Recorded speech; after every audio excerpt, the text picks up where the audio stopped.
qui sont prises face à cet individu qui a été arrêté pour être un artificier dans l'affaire des attentats terroristes, qui aujourd'hui pourrait être un commanditaire.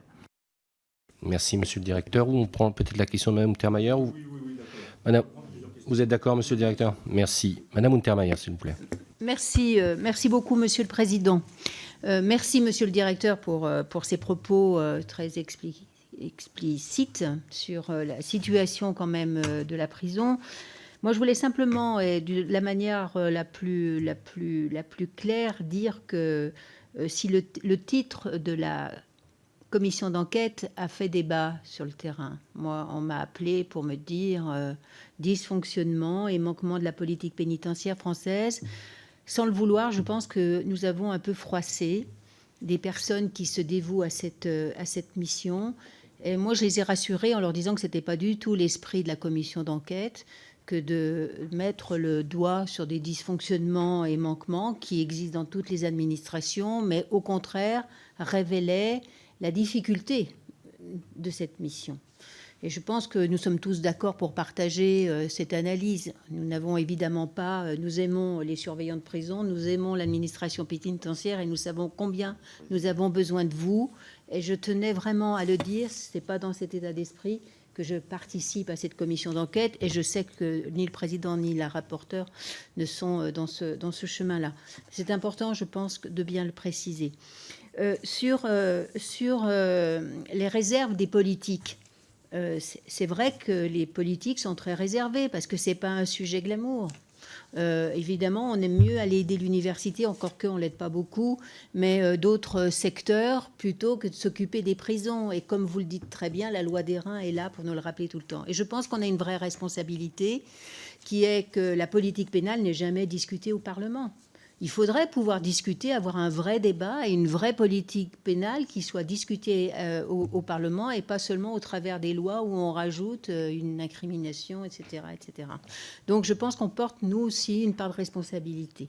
Et donc on favorise un terreau de messages populistes qui sont dangereux. Sur la surpopulation carcérale, merci de nous donner les chiffres. 1300 matelas au sol alors que nous étions dans un système qui était sain en sortie de Covid. Ça doit nous faire quand même vraiment réfléchir. Et cette surpopulation carcérale, si on n'a pas de lutte, pour lutter contre la récidive, c'est un obstacle. Pour le bien-être des surveillants, c'est un obstacle. Et moi, je voulais vous poser une question précise dans ce créneau-là. C'est celui de la santé mentale. Nous discutons actuellement d'une loi sur l'irresponsabilité pénale avec 2 infractions autonomes qui vont sans doute permettre à des personnes en difficulté mentale de rejoindre la prison.